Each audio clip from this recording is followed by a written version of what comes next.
जय हिंद फ्रेंड्स, स्वागत है आपका एक्सपर्ट एग्ज़ाम के अंदर। देखिए, इस वीडियो के अंदर हम करने वाले हैं हमारा नेक्स्ट टॉपिक द्विघात समीकरण यानी क्वाड्रेटिक इक्वेशन। ठीक है, कौन सी? Quadratic equation. और ये हमारा जो पार्ट नंबर रहने वाला है वो रहने वाला है पार्ट नंबर 16 यानी 16 नंबर और द्विघात समीकरण। देखिए, छोटा सा टॉपिक है।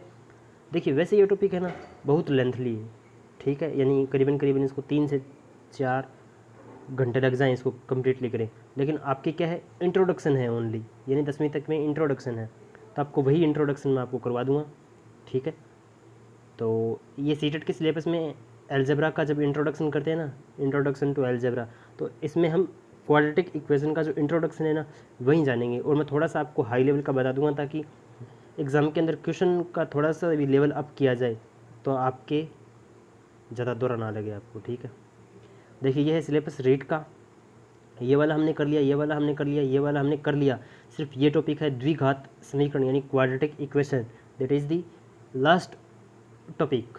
ठीक है, इसके बाद हम करेंगे दो चरों वाले रैखिक समीकरण और फिर ओढ़े ओढ़े आगे सरक जाएंगे, मतलब आगे वाले करेंगे। चलिए देखिए, द्विघात समीकरण।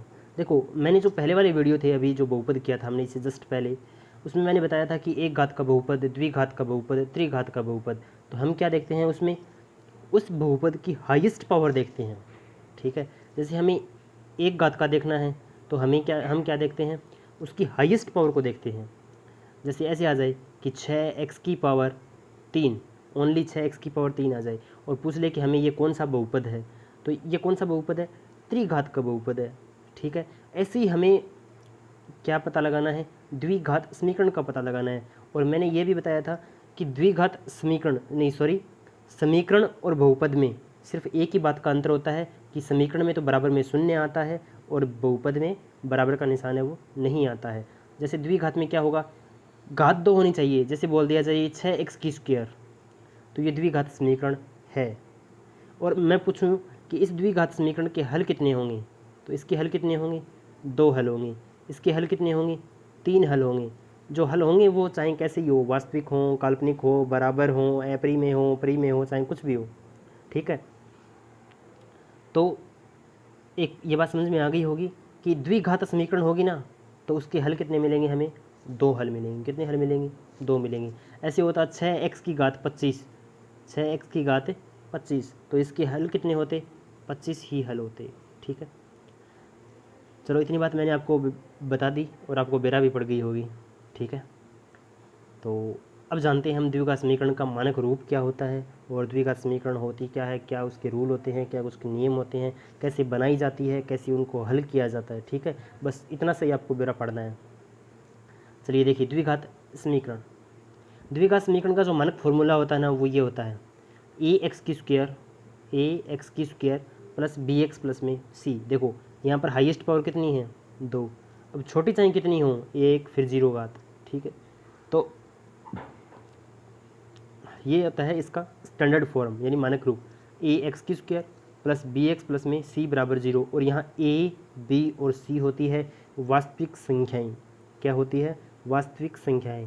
वास्तविक संख्याओं में दोनों आ जाती हैं, परिमेय और अपरिमेय। ठीक है, और देखो यहाँ पर a is not equals to 0 दे रखा है, तो ए 0 हो गया। देखो एक्स की स्क्वायर का गुणांक 0 हो गया तो ये पूरा पद 0 हो जाएगा, यानी एक्स की स्क्वायर का वजूद ही नहीं रहेगा।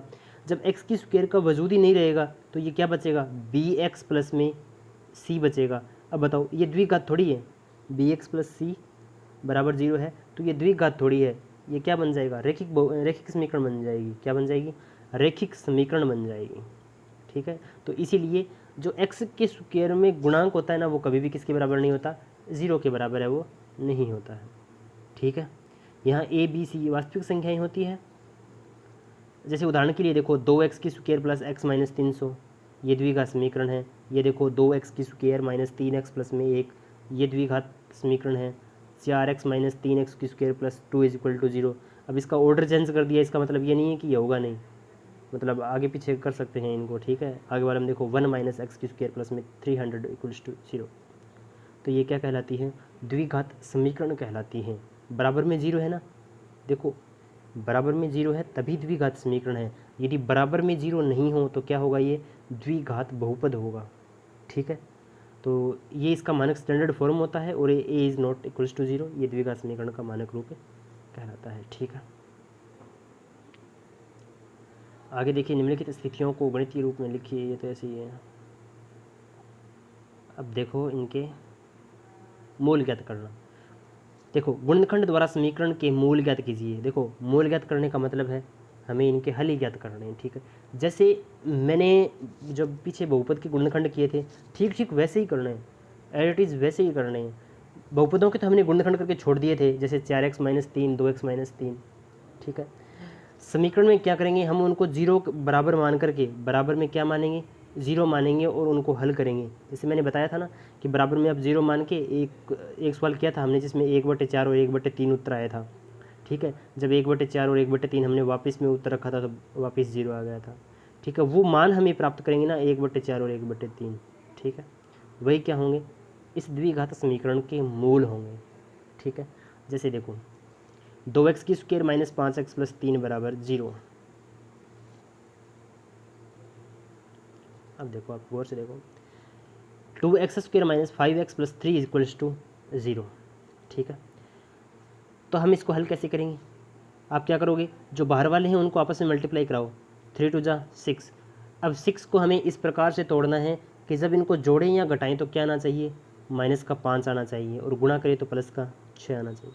इसका एक ही तरीका है, -2 और -3 यहाँ पर किए हुए हैं। ठीक है, तो इसको लिखेंगे 2x² माइनस में 2x और -3x और +3 = 0। ठीक है, फिर यहाँ से हम 2x कॉमन लेंगे, यहाँ क्या बचेगा, x - 1, और यहाँ से -3 कॉमन लेंगे तो यहाँ क्या बचेगा, x - 1 = 0। अब देखो, ये एक तो x - 1 होगा और एक होगा 2x - 3 बराबर में 0। देखो, जब दो संख्या गुणा में 0 हो तो या तो ये 0 हो सकता है और या ये 0 हो सकता है। जब x - 1 को 0 के बराबर रखेंगे तो x = 1, और 2x - 3 = 0 को रखेंगे तो इसका उत्तर आएगा 3/2। तो इसके दो ही हल प्राप्त हुए ना हमें, या तो 1 होगा या 3/2। देखो यहाँ पर आप इसमें लिखा हुआ है वो देख लो आसानी से। देखो 2x - 3 x - 1, अब या तो 2x - 3 = 0 होगा या x - 1 = 0 होगा। तो 2x - 3 को 0 के बराबर रखेंगे तो x का मान कितना आएगा, 3/2, और x - 1 को 0 के बराबर रखेंगे तो x का मान कितना आएगा, 1। तो x के दो मान प्राप्त हो गए हमें, x का 3/2 और x का 1, दो मान प्राप्त हो गए। ठीक है, और ये मैंने पहले भी बताया था कि जितनी हाईएस्ट पावर होगी उसके उतने ही हल प्राप्त होंगे। ठीक है, जितनी उसके हाईएस्ट पावर होगी उतने ही उसके हल प्राप्त होंगे। ठीक है, तो इसमें हाईएस्ट पावर 2 ही है तो इसके 2 हल हो गए। ठीक है, अब देखो ये दोनों के दोनों क्या हैं, वास्तविक है ना। अच्छा, दोनों के दोनों वास्तविक हैं, हो सकता है कि दोनों के दोनों मान बराबर आ जाएं। ठीक है, जैसे ऐसे आ जाए कि x² माइनस में 4 = 0, तो x के मान क्या आएंगे, 2 आएंगे, एक तो प्लस का 2 या फिर माइनस का 2 या फिर 2 तो मान बराबर आ गए ना। भी दो x² बराबर 4 हो जाएगा, अंडर रूट लेंगे 4 हो जाएगा, तो बाहर कितना आएगा, 2 आएगा, मतलब 2 आएंगे। 2 आएंगे तो ये दो माने जाएंगे। ठीक है ना, वैसे दो माने जाएंगे, किसके दो मान है, एक तो प्लस का 2 है और दूसरा भी कितना है, प्लस का 2 है। ठीक है, ऐसे दो मान माने जाएंगे। तो हो सकता है समान आ जाए और हो सकता है कि मान काल्पनिक में आ जाए। जैसे यहाँ पर 3 होता तो कितना मान आता, √3। ठीक है, तो वो भी जानेंगे आगे कि हम कैसे प्री डिडक्ट करेंगे, इनके विविक्तर निकालेंगे। ठीक है, जैसे आगे वाला सवाल है, ये देखो आप, 6x² माइनस में x माइनस में 2 इज इक्वल्स टू 0। तो देखो 6 दूनी 12, जोड़े या घटाएं तो आना चाहिए -1, और गुणा करवाएं तो कितने आने चाहिए, -12। हमने इसके दो टुकड़े किए, प्लस का 3x और माइनस का 4x। यहाँ से 3x कॉमन ले लिया, 2x + 1 बच गया। यहाँ से माइनस के 2 कॉमन ले लिए, 2x + 1 बच गया। ये 3x माइनस में 2 और 2x + में 1। ठीक है, तो इसके दोनों मान प्राप्त हो जाएंगे। इसको 0 के बराबर रखेंगे तो दोनों मान प्राप्त हो जाएंगे। यहाँ से देखो 3x - 2 है, इसको 0 के बराबर रखेंगे तो x का मान कितना प्राप्त होगा, 2/2। 3 और यहाँ से x का मान कितना प्राप्त होगा माइनस का 1/2 सॉरी। ठीक है, अब आप इनकी प्रैक्टिस कर सकते हैं। मैंने पहले वाले वीडियो में समझाए थे, 2-3 बार बता दिया मैंने, तो अब तो आप कर सकते हो इनको। ठीक है, सारे के सारे। अब ये 1/8 है तो यहाँ पर देखिए 1/8, ऐसे मत बैठ जाना कहीं 1/8 आ गया, अभी नहीं आता। नहीं, आप इसको क्या करोगे, इधर इसको मल्टीप्लाई करा दो, 8 दूनी 16 एक्स की स्क्वायर माइनस का 8x और प्लस का 1 = 0। ठीक है, तो आप इनको आसानी से कर सकते हो।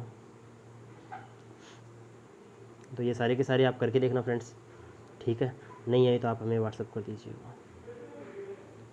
आगे आता है, देखो इन्हीं द्विघात समीकरणों को, जैसे हमने पीछे नहीं शायद आगे करेंगे हम, दो चरों वाले रैखिक समीकरण, तो उनको हल करने की 3 विधियाँ होती हैं, प्रतिस्थापन विधि, विलोपन विधि और एक होती है वज्रगुणन विधि।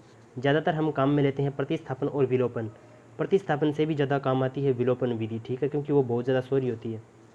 तो ठीक इसी प्रकार द्विघात समीकरण को हल करने के भी 2 तरीके हैं। एक तो उनको गुणनखंड के द्वारा हल करना, दूसरा इनको पूर्ण वर्ग विधि के द्वारा हल बना करके करना, और तीसरा एक और फॉर्मूला होता है श्रीधराचार्य सूत्र, वो होता है ना -b + -√b² - 4ac/2a, तो उसके द्वारा हल करना। तो इसकी भी 3 मेथड है, लेकिन हमें सबसे सोरा कौन सा लगता है जो एग्ज़ाम में टाइम बचाता है, या तो गुणनखंड विधि, और गुणनखंड जब गुणनखंड के द्वारा नहीं हो प्रश्न हल तो हम कौन सा लेंगे, द्विघात क्या नाम है, श्रीधराचार्य सूत्र काम में लेंगे।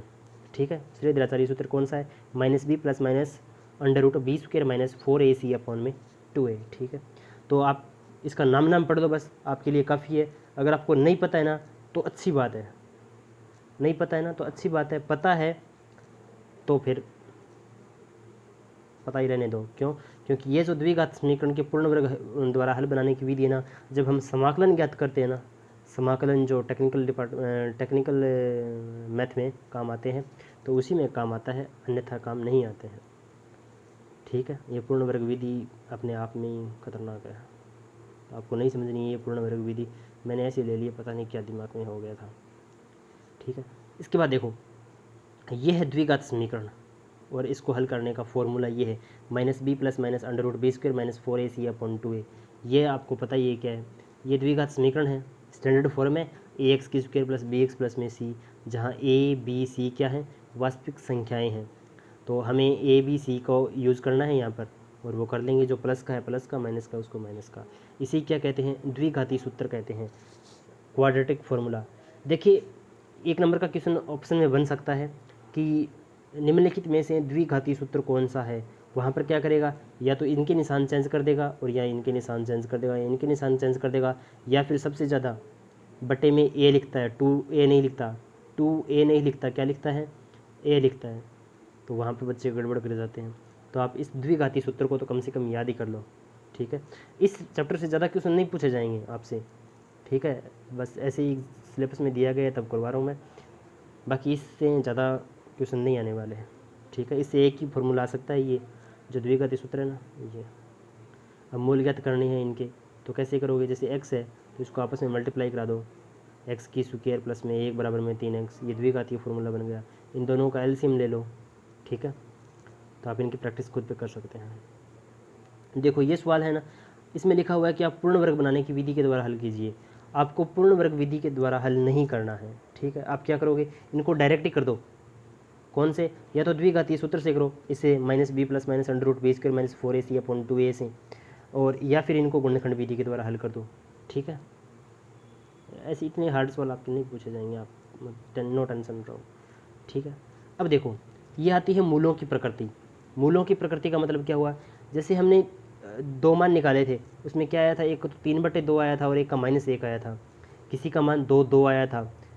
ठीक है, एक का मान 1/4 1/3 आया था। ठीक है, तो ऐसे दोनों मूल वास्तविक भी हो सकते हैं, दोनों मूल क्या हो सकते हैं, बराबर भी हो सकते हैं, और दोनों मूल क्या हो सकते हैं, काल्पनिक भी हो सकते हैं।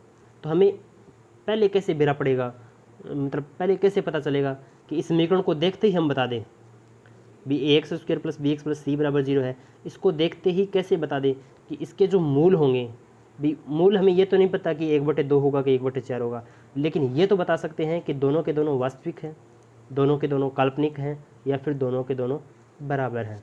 इसके लिए हमें क्या करना होगा, ओनली ऑन हमें ये वाला फॉर्मूला लगाना है, बी स्क्वायर माइनस 4ac।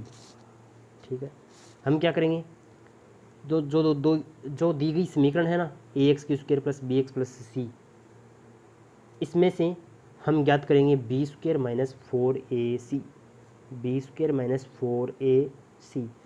और इसका जो भी मान आएगा ना, जो भी मान आएगा बी स्क्वायर माइनस 4ac का जो भी मान आएगा, यदि वह क्या है, 0 से बड़ा है तो मूल वास्तविक होंगे, यदि वो मान 0 के बराबर है तो क्या होंगे, मूल समान बराबर होंगे दोनों के दोनों, और 0 से कम है तो क्या होंगे, काल्पनिक होंगे। जैसे देखो ये रहा, आप क्या करोगे, जो दी गई समीकरण है उससे क्या निकालोगे, बी स्क्वायर माइनस 4ac की वैल्यू निकालोगे। यदि वो 0 से बड़ी आ गई तो दोनों मूल क्या होंगे, वास्तविक होंगे। 0 के बराबर हैं तो दो बराबर वास्तविक मूल होंगे। और b square minus 4ac is less than equals to 0, sorry less than 0 है तो क्या होंगे, वास्तविक मूल नहीं होता, मतलब जो वास्तविक नहीं होगा वो काल्पनिक ही होगा, एक ही बात है। ठीक है, तो आपके जो रीट और सीटेट का एग्ज़ाम है ना, वहाँ पर जो हाईएस्ट क्वेश्चन बनेगा ना वो यही बनने वाला है, इसी में से बनने वाला है कि बताइए दोनों वास्तविक मूल कब होंगे, दोनों काल्पनिक कब होंगे, दोनों बराबर कब होंगे, दोनों काल्पनिक की ये भी आ सकता है कि वास्तविक मूल नहीं होता है। चलो आप कमेंट बॉक्स में एक क्वेश्चन का जवाब देना, यदि किसी भी द्विघात समीकरण के दोनों मूल काल्पनिक नहीं हैं, दोनों मूल काल्पनिक नहीं हैं तो कौन सी कंडीशन अप्लाई होगी, पहली, दूसरी, तीसरी। आप ये बता देना कि भाई जी पहली होगी, दूसरी होगी या फिर तीसरी होगी। ठीक है, लेकिन प्रश्न मेरा ध्यान से दोबारा सुन लेना। ठीक है, जैसे देखिए यहाँ से हम विविक्तर कैसे ज्ञात करेंगे, विविक्तर का मतलब बी स्क्वायर माइनस 4ac के द्वारा कैसे पता लगाएंगे। जैसे देखो ये है 2x² माइनस 4x प्लस में 3 इज इक्वल्स टू 0। यहाँ पर a का मान कितना है 2, b का मान कितना है -4 और c का मान कितना है 3। ठीक है, और ये मान यहाँ पर पुट कराएंगे तो -4 की whole square minus 4 into 2 into 3, और यहाँ से मान आ गया -8। अब बताओ -8 0 से छोटा है या 0 से बड़ा। अब जिसको यही नहीं बह रहा है कि -8 है वो 0 से छोटा है 0 से बड़ा है ना, तो वो भी इस सीरीज़ में सीख सकता है। कहाँ, पहली वाली वीडियो में, शायद पहली वाली में नहीं, शायद तीसरी या चौथी वीडियो में मैंने बताया है, जब हमने क्या किया है, पूर्णांक वाला जो चैप्टर है ना, शायद 5वीं वीडियो है, तो पूर्णांक वाला जो चैप्टर किया ना उसमें मैंने बताया है कि कौन बड़ा होता है कौन छोटा होता है। ये भी क्वेश्चन बना था एक बार कि -16 से छोटा, -18, ऐसा प्रश्न उस वीडियो में करवाया, आप देख लेना। तो बताइए -8 है वो 0 से छोटा है ना, तो जब 0 से छोटा हो तो मूल क्या होंगे, वास्तविक नहीं होंगे, वास्तविक नहीं होंगे तो क्या होंगे, काल्पनिक होंगे। ठीक है, अभी भी अगर आप प्रश्न गलत करोगे ना तो फिर ऐसे ही आप इनके चेक कर लेना। ठीक है, ये सवाल आप करना। ठीक है, बस यही था, छोटा सा चैप्टर था, इसका नाम है द्विघात समीकरण। ठीक है, आगे देखिए, सर एक्स में एक द्विघात समीकरण, ये मैंने आपको बता दिया, जहाँ a is not equals to 0 होता है, ये एक मूल कहलाती है, मूल समीकरण कहलाती है। ठीक है, यह द्विघाती सूत्र होता है, इसे श्रीधराचार्य सूत्र भी कहते हैं। ठीक है, और ये दोनों मूल वास्तविक होंगे यदि ग्रेटर देन 0 हो, दोनों मूल बराबर होंगे यदि इक्वल्स टू 0 हो, दोनों मूल वास्तविक नहीं होंगे मतलब काल्पनिक होंगे यदि ये क्या हो, लेस देन 0। ठीक है, इसके अलावा क्या होता है कि जो थोड़ा सा क्वेश्चन अगर बंदा बढ़ा चढ़ा के देना चाहे ना तो कैसे देगा, कि आप क्या करो, इनके शून्यांकों का जब हम दो मूल ज्ञात करते हैं, जैसे हमने मूल ज्ञात किए थे 1/4 और 1/3 आए थे, तो क्या पूछ लेगा कि दोनों का योग ज्ञात करो। ठीक है, या फिर दोनों के गुणा ज्ञात करो, बस इससे ज़्यादा नहीं पूछेगा। जैसे ये समीकरण है ax² प्लस bx की हो जाए कई बारी ax² plus bx plus c equals to 0, और इन मूलों के मान लिए दो मूल आए, कोई भी दो आए जैसे, तो हमने क्या मान लिया, अल्फ़ा और बीटा आए, तो हमें पूछ रहा है कि अल्फ़ा और बीटा का योग क्या होगा, द सम ऑफ रूट्स, तो सम ऑफ रूट्स, दोनों शून्यांकों का योग क्या होगा। तो दोनों शून्यांकों का योग निकालने का डायरेक्ट फॉर्मूला है -b/a, -b/a।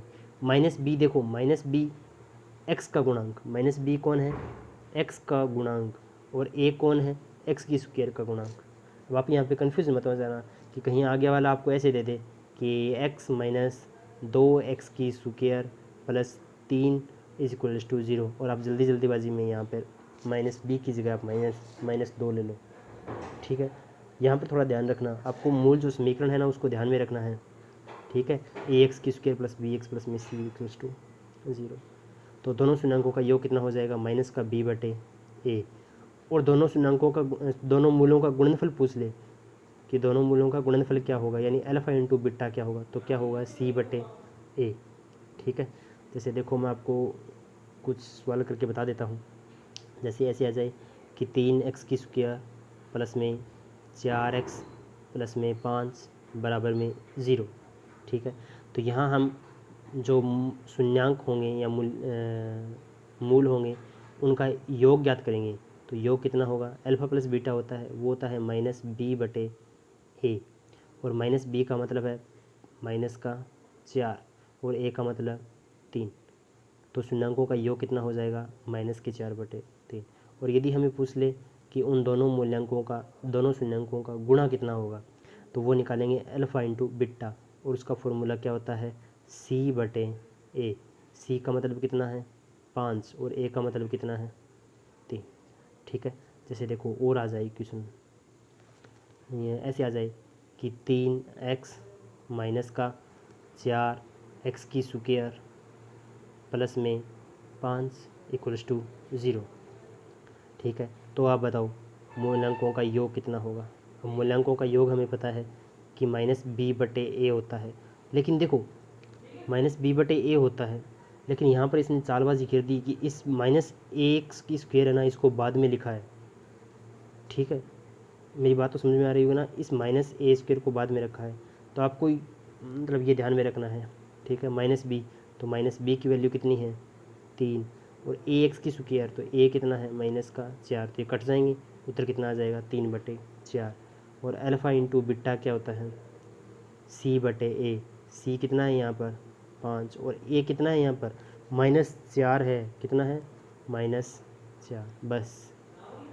ठीक है, ये 3 यहाँ पर बी की वैल्यू है।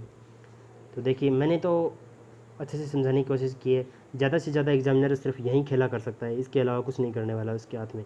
ठीक है, क्यों, क्योंकि इसमें है ही इतना, इसमें ज़्यादा कुछ है ही नहीं। ठीक है, इसके अलावा ये आपको फॉर्मूला ध्यान रखना है, minus b plus minus under root b square minus 4 c upon में 2a, ये आपको याद रखना है, और इसके जो फॉर्मूले हैं वो आपको याद रखना है। ठीक है, देखिए फ्रेंड्स, मैं आपको ये बताना चाहता हूँ कि 2 मिनट के लिए बातें कर लेता हूँ मैं, कि आप जिस भी एग्ज़ाम की तैयारी कर रहे हैं ना, तो आपको मैथ को स्ट्रॉन्ग करना होगा। क्यों, क्योंकि एग्ज़ाम के टाइम में मैथ स्ट्रॉन्ग नहीं हो सकती, उसकी सिर्फ प्रैक्टिस की जा सकती है। ठीक है, तो आप लगातार प्रैक्टिस करते रहिए। जैसे ही ये सिलेबस पूरा हो जाएगा, मैं इसके प्रैक्टिस क्वेश्चन भी करवाऊँगा आपको प्रीवियस ईयर। आप क्वेश्चन करने का तरीका देखना कितना ज़बरदस्त होगा मेरा। ठीक है, अगर आप उसको फॉलो करते हो तो कन्फर्म में हो जाएगा। ठीक है, अभी तो ये मतलब बेसिक अलजेब्रा चल रहा है, जोड़ घटाओ गुणा भाग, अभी तो हमने किया ही क्या है, जोड़ घटाओ गुणा भाग, बस नॉर्मली बीजीय व्यंजकों के जोड़ घटाओ गुणा भाग बहुपद द्विघात। जब हम अर्थमेटिक शुरू होगी ना, तब आप अर्थमेटिक को देखना कितनी बारीकी से और कितने शॉर्ट एंड स्वीट तरीके से हल किया जाएगा। लगातार पढ़ते रहिए दोस्तों। अगर आप रीट या सीटेट के लिए वो क्वालिफाई कर रहे हैं उनकी शर्तों को, तो आप लगातार तैयारी करते रहिए।